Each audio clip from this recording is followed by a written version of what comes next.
नमस्कार मित्रों, कैसे हैं आप लोग। आशा करते हैं अच्छे होंगे। देखिए, आज कक्षा 12 का पाठ 3 पवन दूतिका का संदर्भ सहित व्याख्या बताने का मैं प्रयास करूंगी। कृपया आप लोग एक एक शब्द की मीनिंग्स जो हैं लिखते जाइएगा। तो पहले ज़्यादा टाइम न लेते हुए चलो स्टार्ट करते हैं। देखिए, पवन दूतिका पाठ पहले है। ये जो पवन दूतिका पाठ है, इसमें राधा जो है पवन को अपनी दूतिका दूत बना करके और श्री कृष्ण के पास संदेशा जो है तो भिजवा रही हैं। तो यही बात कही गई है। तो पहले इसमें देखो संदर्भ इस पाठ का क्या होगा कि प्रस्तुत पद्यांश हमारी पाठ्य पुस्तक हिंदी के पवन दूतिका नामक पाठ से अवतरित है और इसके रचयिता जो हैं अयोध्या सिंह उपाध्याय हरिवंश जी हैं। ये इसका संदर्भ हो जाएगा। चलो अब इसके जो है संदर्भ हो गया और इसकी अब व्याख्या समझेंगे प्लस काव्यगत सौंदर्य। तो चलिए इसको पढ़ते हैं, स्टार्ट करते हैं। क्या कहते हैं कि बैठी खिन्ना यक दिवस वे गेह में थी अकेली आके आंसू द्रग युगल में थे धरा को भिगोते आई धीरे इस सदन में पुष्प संदग्ध कोले प्रातः वाली सुपवन इसी काल वातायन से। अब जो है यहाँ पर राधा जी जो हैं उनका वर्णन किया गया है कि बैठी खिन्ना, खिन्ना यानी दुखी। राधा जी जो हैं तो एक दिवस यानी एक दिन वे अपने गेह मने घर पर अकेली बैठी हुई थी। एक दिन राधा, वे यहाँ पर राधा के लिए कहा गया है। एक दिन राधा अपने घर में अकेली दुखी होकर बैठी हुई थी, बहुत दुख में थी। और उसी समय क्या होता है और क्या कर रही थी वो दुखी की आके आंसू द्रगयुगल, उनके आंखों से आंसू। देखिए, द्रग माने होता है नयन, युगल माने दोनों नयन, यानी दोनों नयनों में उनके आंसू थे। और क्या कर आंसू धारा माने होता है धरती को भिगो रहे थे। कहने का मतलब कि जब वो एक दिन राधा अकेली अपने घर में बैठी हुई थी, उसी समय उनके दोनों आंखों से आंसू गिर रहे थे और धरती को भिगो रहे थे। आगे कह रहे कि आई धीरे इस सदन में पुष्प संदग्ध को लेकर, और उसी समय आई धीरे से इस सदन माने होता है घर में, यानी जहाँ पर राधा जी बैठी हुई थी वहीं से धीरे से उसी घर में पुष्प से सुगंधित, संदग्ध माने सुगंधित, पुष्प की सुगंधित हवा जो है धीरे से आती है। प्रातः वाली यानी सवेरे सवेरे वाली हवा सुपवन, सु माने सुंदर, पवन माने हवा, सुंदर हवा इसी काल यानी उसी समय जब राधा जी अकेले बैठी हुई थी, बहुत ज़्यादा दुखी थी, अपने घर में अकेले बैठी हुई थी और अपने आँखों से आंसू बहा करके धरती को भिगो रही थी। उसी समय धीरे से उनके घर में पुष्प से युक्त सुगंधमय हवा जो है, और कैसी सुबह वाली सुंदर पवन उसी समय वातायनो। देखिए क्या होता है कि वातायनो यानी जहाँ से हवा प्रवेश होती है, वात माने हवा, आयनो मतलब आने की जगह, यानी खिड़की दरवाजा जो भी रहा होगा वहाँ से हवा उसी समय प्रवेश करती है। ये देखिए इसकी व्याख्या हो गई। प्लीज़ मित्रों, आप एक एक शब्द की मीनिंग्स जो हैं तो लिखते जाइएगा ताकि आपको इसकी व्याख्या करने में कोई दिक्कत ना हो। और इन सभी देखिए मित्रों, इसमें जो है काव्यगत सौंदर्य है, छंद है इसमें मंदक्रांता छंद, और अलंकार इसमें सभी पूरे में है मानवीकरण अलंकार। क्यों? क्योंकि इसमें अलंकार जो है तो पवन जो है इसको मानव के रूप में प्रस्तुत किया गया है। जहाँ पर मानव में के रूप में प्रस्तुत होता है वहीं पे वो मानवीकरण अलंकार हो जाता है। रस इसमें वियोग श्रृंगार रहेगा क्योंकि राधा अपने प्रियतम यानी श्री कृष्ण से दूर हैं, इसलिए यहाँ पर वियोग श्रृंगार रहेगा और साथ में करुण रस भी रहे, वो सॉरी रस जो है इसमें वियोग श्रृंगार रस रहेगा और करुण रस भी, क्योंकि वो दुखी हैं, जहाँ दुखी अवस्था पाई जाती है वहाँ पर करुण रस होता है। चलिए अब आगे चलते हैं पद नंबर 2 पर। आगे क्या कहती हैं कि संतापों को विपुल बढ़ता देख के दुखिता हो। धीरे बोली सदुख उसमें श्रीमती राधिका यूं, प्यारी प्रातः पवन इतना क्यों मुझे है सताती, क्या तू भी है कलुषित हुई काल की क्रूरता से। अब देखिए राधा क्या कहती हैं, संतापों को विपुल बढ़ता है, यानी राधा जी का जो संताप माने होता है दुख है, को विपुल माने होता है अत्यंत ज्यादा बढ़ता हुआ, विपुल माने बहुत अधिक बढ़ता हुआ देख के दुखिता हूँ। यानी राधा जी का दुख जो है और ज्यादा, जब सुपवना सुंदर सी सुगंध वाली महक वाली पुष्पों से युक्त हवा जब प्रवेश करती है तो राधा जी का जो दुख है और ज्यादा अत्यधिक बढ़ता है, और वो और ज्यादा दुखी हो जाती है। उनका कष्ट जो है, संताप यानी कष्ट जो है अत्यधिक बढ़ जाता है, जिसके कारण वो और दुखित तो हो जाती हैं और धीरे से बोली। और राधा जी जो है धीरे से बोलती हैं, सा दुख यानी दुख से भरी होकर, बहुत ज्यादा दुख से भरी होकर के वो बोलती हैं उससे श्रीमती राधिका यूं, यानी राधा जी जो हैं उनका दुख जो है बहुत ज्यादा बढ़ जाता है और कष्ट जो है उनका और ज्यादा बढ़ जाता है और इससे बहुत ज्यादा दुखी होती हैं। और धीरे से वो दुख से भरी होकर श्रीमती राधिका इस प्रकार से बोलती है, यूं माने इस प्रकार से। और क्या बोलती हैं कि प्यारी प्रातः पवन, हे सवेरे वाली प्रातः की हवा, इतना क्यों मुझे है सताती, तुम इतना मुझे क्यों सता रही हो। अब देखिए जो सुबह सवेरे वाली हवा होती है बहुत सुंदर हवा होती है और वायु से यानी गंध से, पुष्पों की गंध से युक्त हवा है, लेकिन यहाँ पर जो राधा जी हैं तो उस हवा को क्या कह रही हैं कि मुझे सता रही हो। अब यहाँ सताना कैसे हुआ भाई, बात ये है कि जब कोई व्यक्ति बहुत ज़्यादा कष्ट में होता है तो उसे अमृत भी फीका लगता है। कहने का मतलब ये होता है कि जैसे मान लो कोई बीमार व्यक्ति है और उसको अगर अच्छी से अच्छी चीज़ खाने के लिए दी जाए तो उसे उसका कोई टेस्ट नहीं मिलेगा, स्वादहीन, यानी बुखार है भाई, वो चीज़ अच्छी नहीं लग रही है, कोई भी चीज़ अच्छी नहीं लगती। इसलिए वो सुंदर सवेरे वाली हवा जो है वो उनको कहते हैं कि अच्छी नहीं लग रही और कह रही हैं कि क्यों मुझे तुम इतना सता रही हो, क्या तू भी है कलुषित हुई काल की क्रूरता से। हे पवन बताओ कि क्या तुम भी कलुषित माने कष्ट में हो या दुखी हो, आपको के ऊपर भी कोई कष्ट आ गया है क्या। क्योंकि काल की क्रूरता से, ये जो काल होता है समय भाई, समय की क्रूरता से कोई नहीं बच पाता है। तो क्या इस काल ने तुम पर भी कोई क्रूरता की है जिसके कारण तुम कष्ट में हो और ज्यादा दुखी हो। तो क्या तुम भी काल की सताई हुई हो और दुखी हो, ऐसा पूछती हैं राधा जी है जो है तो पवन से। चलिए आगे पहुंचते हैं पद नंबर 3 पर। और पद नंबर 3 में क्या कहती हैं राधा जी, कह रही हैं कि मेरे प्यारे नव जलज से कंज से नेत्र वाले, जाके आए ना मधुबन से और न भेजा संदेशा। अब मैं रो रो के प्रिय विरह में बावली हो रही हूँ, जाके मेरे सब दुख कथा श्याम को तो सुना दे। हे पवन, हे हवा, एक बात मेरी सुन लीजिए और जान लीजिए कि मेरे प्यारे यानी मेरे जो प्रिय हैं नव जलज, नव जलज का मतलब इधर है, नव मतलब होता है नया, जलज मने होता है बादल, यानी जल जिसमें हो अर्थात बादल है। यानी मेरे जो राधा कृष्ण जी हैं उनको श्याम कहते हैं, घन श्याम, घन माने बादल होता है, तो यानी कि मेरे नए जो नए नए बादल की तरह हैं, से कंज से नेत्र वाले और कमल से नेत्र वाले हैं। जो मेरे कमल जैसे नेत्र वाले और मेरे बादल जैसे, नए बादल की जैसे और कमल के जैसे नेत्र वाले हैं, कंज मने कमल से नेत्र वाले जो हैं वो जाके जाके आए न, यानी जब से गए हैं मधुबन तब से अभी तक लौट करके नहीं आए हैं। और न भेजा संदेशा, और न ही किसी तरह का वो संदेशा भेजे हैं। तो तू एक काम कर हे पवन,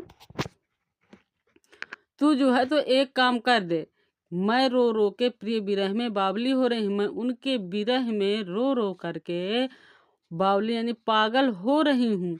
तो एक काम कर दे पवन कि जा जाके मेरी सब दुख कथा श्याम को तू सुना दे। तो हे हवा, हे पवन, तू जा और मेरी सारी दुख की कहानी जो है श्री कृष्ण श्याम मैंने श्री कृष्ण को सुना दे। तू जा और श्री कृष्ण को मेरी कहानी जो है, व्यथा, मेरा कुछ कष्ट, मेरा दुख जो है श्री कृष्ण को बता दे कि मैं उनके बिना कितना कष्ट में हूँ, कितना दुखी हूँ, कितना उदास हूँ।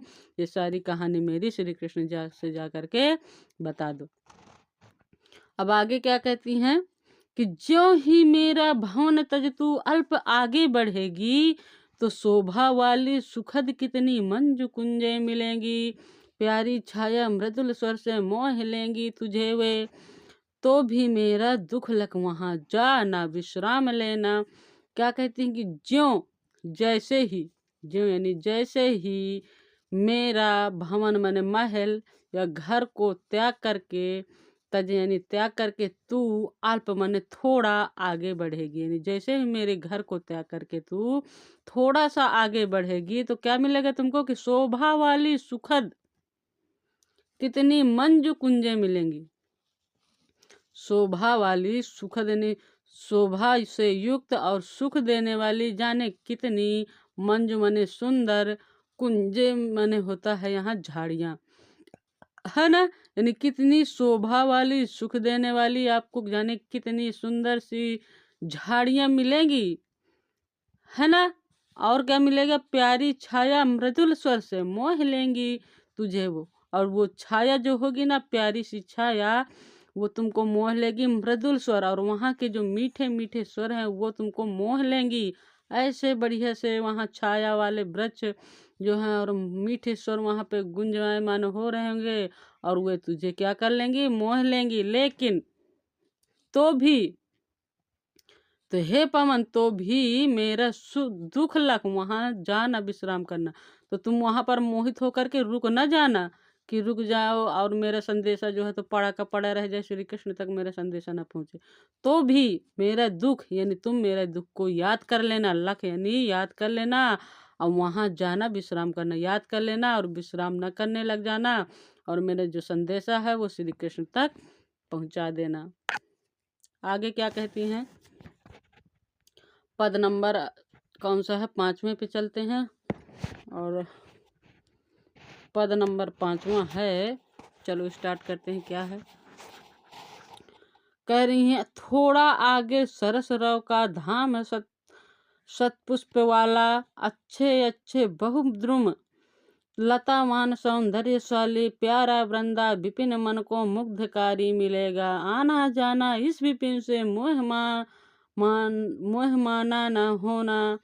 अब देखिए क्या कह रही हैं राधा जी की, थोड़ा आगे जब और जाएंगी आप तो सरस रव यानी सुंदर आवाजें, धाम पुष्प सतपुष्प वाला यानी सैकड़ों पुष्प वाले धाम मिलेंगे और वहीं पर सुंदर सुंदर सी आवाजें भी होंगी। और क्या होगा आगे कि अच्छे अच्छे बहुद्रुम, और अच्छे अच्छे बहु माने बहुत सारे, द्रुम माने होता है वृक्ष, लतावान सौंदर्यशाली यानी थोड़ा आगे जब जाओगी तो अच्छे अच्छे से बहुत सारे वृक्ष मिलेंगे जो लता से युक्त होंगे और वहाँ की बहुत ज़्यादा वो सौंदर्यशाली होंगे। और प्यारा वृंदा विपिन मन को मुग्धकारी मिलेगा। और क्या मिलेगा कि प्यारा सा वृंदा विपिन, वृंदा माने विपिन माने होता है देखिए यानी तुलसी के, है ना, तुलसी के जंगल मिलेंगे जो मन को मुग्ध कर लेने वाले होंगे।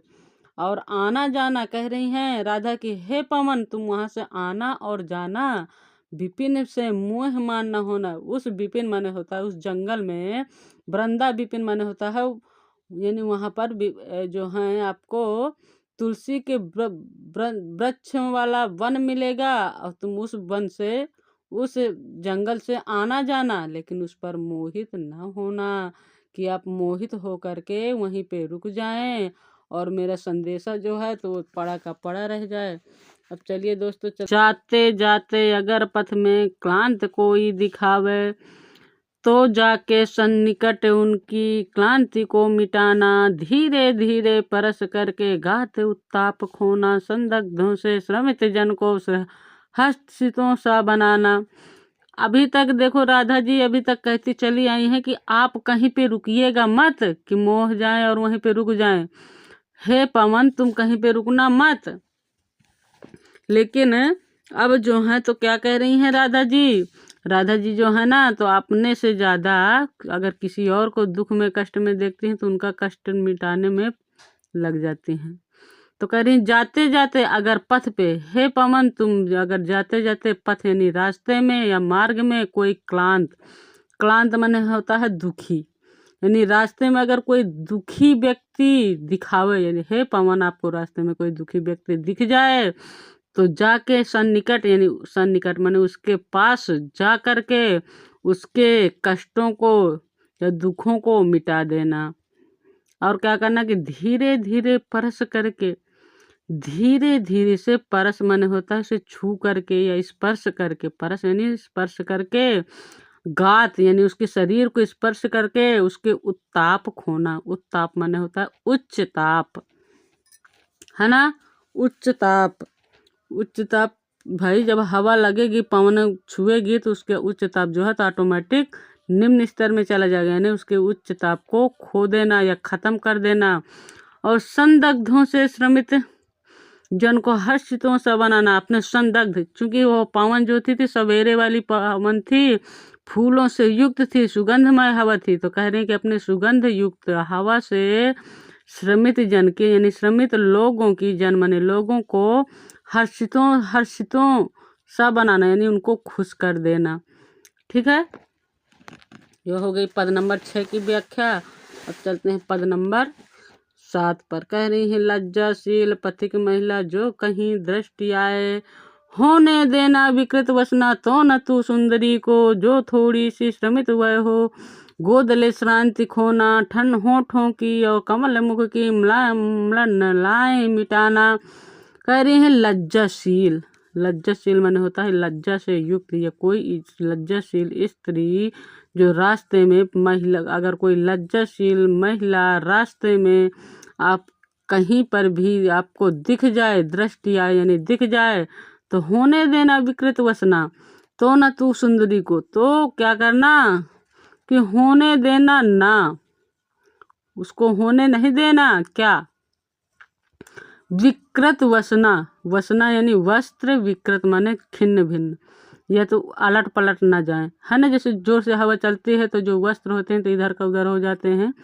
तो वही कह रहे हैं कि उस स्त्री को यदि कोई लज्जाशील महिला पथिक मिल जाए तो उस स्त्री के वस्त्रों को इधर उधर नहीं होने देना कि कोई अंग आदि दिखने लगे।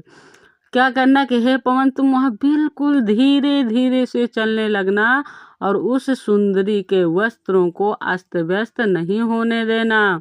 और जो थोड़ी भी श्रमित वह हो, अगर वह महिला थकी हुई, श्रमित माने होता है थकी हुई, अगर वो महिला थोड़ी भी थकान में हो तो उसको अपने गोद में ले करके उसकी शांति खोना, उसकी थकावट को नष्ट कर देना। आगे कह रहे हैं होठों की और कमल मुख की मलनाएं को मिटाना, यानी उनके होठों के रूखेपन को और कमल यानी कमल के समान मुख की रुखाई को नष्ट कर देना। चलिए पद नंबर 8 पर चलते हैं और कह रहे हैं आगे क्या कहती हैं कि कोई क्लांता कृषक ललना खेत में जो दिखावे, धीरे धीरे परस उनकी क्लांतियों को मिटाना, जाता कोई जलद यदि हो व्योम में तो उसे ला, छाया द्वारा सुखित करना तप्त भूतांगना को। क्या कह रहे हैं कि कोई क्लांता यानी दुखित, कृषक माने किसान की, ललना माने पुत्री, क्योंकि क्लांता यहाँ स्त्रीलिंग है। अगर किसी किसान की कोई दुखित लड़की खेत में जो अगर दिखाई दे जावे तो धीरे धीरे से उसे परस करना यानी स्पर्श करना और उसकी क्लांति यानी कष्टों को या दुखों को नष्ट कर देना।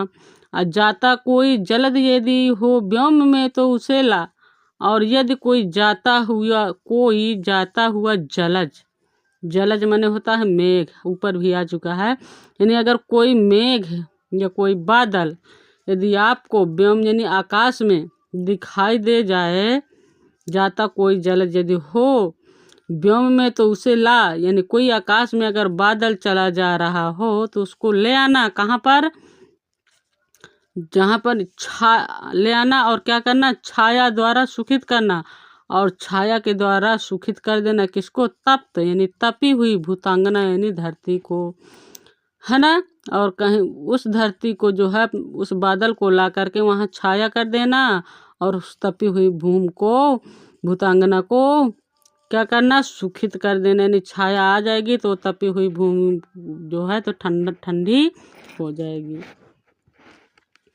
आगे देखिए पद नंबर कौन सा है? 9वां। इसमें राधा जी क्या कह रही हैं कि जाते जाते पहुँच मथुरा धाम में उत्सुकता हो, न्यारी हो शोभा वर नगर की देखना मुग्ध होना, तू होवेगी चकित लग के मेर से मंदिरों को, आभा वाले कलश जिनके दूसरे अर्क से हैं। अरे जाते जाते पहुँच जाओगे कहाँ? मथुरा धाम में, और वहाँ पर आप उत्सुक होना, बहुत उत्साहित हो जाएंगे। न्यारी शोभा, वहाँ की जो शोभा है बहुत न्यारी है। वर नगर, अब ये वर यहाँ किसके लिए कहा गया है? वर माने होता है श्रेष्ठ, और श्री कृष्ण के लिए ये प्रयोग किया गया है। वर माने श्रेष्ठ, यानी श्रेष्ठ श्री कृष्ण का नगर, क्योंकि भाई श्री कृष्ण वहाँ निवास कर रहे हैं तो इसलिए उसको श्रेष्ठ यानी कृष्ण का नगर कह दिया। यानी जब आप श्री कृष्ण के नगर को देखेंगे तो मुग्ध ही हो जाएंगे, वहाँ की न्यारी शोभा को देख करके मुग्ध हो जाएंगे। और तू होवेगी चकित लख, और तुम चकित भी होगी। क्या? लख यानी देख करके, क्या देख करके? कि मेरु से मंदिरों को, मेरु माने सुमेरु पर्वत के जैसे मंदिरों को देख करके तुम वहाँ चकित होगी। और आभा वाले कलश जिनके, और उन मंदिरों के ऊपर जो कलश स्थापित किए गए हैं वो आभा वाले हैं, यानी प्रकाश से युक्त। उन कलश जो सोने के रखे हुए हैं उनसे प्रकाश ही प्रकाश निकल रहा है, और वो इस तरह के लग रहे हैं जैसे दूसरे अर्क से। अर्क माने होता है सूर्य, यानी दूसरे, ऐसा लगता है उन आप कलशों को देख करके कि ऐसा लग रहा है कि जैसे कोई दूसरा सूर्य निकल आया हो, ऐसा प्रतीत होते हैं वहाँ के जो कलश हैं। चलिए पद नंबर 10 पे चलते हैं। आपको समझ में आ रहा है? आशा करती हूँ कि समझ में आ रहा होगा। फिर भी अगर कोई दिक्कत आ रही है तो प्लीज़ कमेंट करके ज़रूर बताइए। और यदि आपको अच्छा लग रहा हो, समझ में आ रहा हो, तो चैनल को लाइक और सब्सक्राइब करना ज़रूर कर दीजिएगा, भूलेगा बिल्कुल भी नहीं। चलिए पद नंबर 10 पे कहती हैं राधा आगे कि देखे पूजा समय मथुरा मंदिरों मध्य जाना, नाना वाद्यों मधुर स्वर की मुग्धता को बढ़ाना, क्यों लेके रुचिर तर के शब्दकारी फलों को धीरे धीरे मधुर रव से मुग्ध हो बजाना। हे पवन, देखें आप जब मथुरा में प्रवेश हो जाएंगी तो देखे पूजा समय मथुरा मंदिरों मध्य जाने। तो हे पवन देखो, तुम पूजा के समय मथुरा के मंदिरों के बीच पहुंच जाना, और क्या करना कि नाना वाद्यों मधुर स्वर पे, और जब वहां पर आप पहुंचेंगी तो पूजा के समय कई तरह के वाद्य मधुर है ना, वाद्य यंत्र नाना प्रकार के बजाने वाले यंत्रों से मधुर स्वर निकलते होंगे, और उनको तुम क्या करना, उनके मुग्ध करने लेने वाले स्वर निकलेंगे, और तुम वहाँ पहुँच करके उनकी मुग्धता को और ज़्यादा बढ़ा देना। यानी जब हवा चलती है ना तो हवा उस जिधर की ओर जाएगी उधर की ओर ही आवाज़ जाएगी। किसी भी चीज़ की आवाज़ होगी, ध्वनि होती होगी तो उधर ही को चली जाएगी। तो कह रहे हैं कि उनकी मुग्धता को और ज़्यादा बढ़ा देना। और क्यों लेके रुचिर तर के शब्दकारी फलों को, क्यों, या तो फिर अगर ये चीज़ ना हो पाए तो एक क्यों मतलब है एक चीज़ अगर ये ना हो तो या तो ऐसा करना, क्यों मतलब या तो तुम एक काम और करना अगर ऐसा ना हो पाए कि लेके रुचि तरु के शब्दकारी फलों के, लेके यानी ले करके रुचिर तरु, रुचिर माने आपका पसंदीदा, तरु माने वृक्ष के, आप अपने पसंदीदा वृक्ष के शब्दकारी फलों को यानी कुछ शब्द देने वाले फल। जैसे कुछ शब्द होते हैं घुंची वाले, सूख जाने के बाद अगर हवा चल रही हिलता है डुलता है तो वो ध्वनि करने लगते हैं, उससे आवाज़ मधुर आवाज़ निकलती है। तो कह रही है राधा कि अगर ये ना हो तो या तो ऐसा करना कि अपने पसंद के वृक्ष से के फलों को तोड़ वृक्ष के फलों को, शब्दकारी फलों को, है ना, जो शब्द देने वाले फल हों उनको धीरे धीरे मधुर रव से मुक्त हो जाना। उनको जो अपने हवा के माध्यम से, हवा चलेगी तो हिले डुलेंगे और हिले डुलेंगे तो उनसे शब्दकारी ध्वनि निकलेगी। तो कह रहे धीरे धीरे से मधुर, यानी मधुर मधुर ध्वनि से, उनकी मधुर मधुर ध्वनि से मुग्ध हो करके उनको बजाना। चलिए भाई आगे पद नंबर 11 पर चलते हैं। और 11 में क्या कहती हैं कि जब आप वहाँ पहुँच जाएंगी तो क्या होगा। आप देखो कृष्ण से परिचय करवा रही हैं राधा जी जो है पवन का। कह रही कि तू देखेगी कि जलज तन जो जा वहीं तदगता होंगे लोने नयन उनके ज्योति उत्कीर्णकारी। मुद्रा होगी वर बदन की मूर्ति सी सौम्यता की। धीरे सीधे साधे वचन उनके सिक्त होंगे सुधा से। क्या कह रही है राधा जी कि तू देखेगी, अब जब वहाँ पहुँचेगी तो तू देखेगी। किसको देखेगी? जलज तन। जलज मैंने बताया था कि मेघ यानी श्याम या बादल, यानी मेघ के समान तन, अर्थात श्री कृष्ण को, यानी मेघ जैसे श्री कृष्ण के तन को जा करके वहीं तदगता मैंने पहुँच करके और देखेंगी। होंगे लोने नयन, उनके नयन कैसे होंगे? लोने माने होता है अश्रु से भरे हुए, यानी प्रेम के अश्रु से भरे हुए उनकी आँखें होंगी। और उनकी आँखों से उनके ज्योति उत्कीर्णकारी, यानी उनकी आँखों से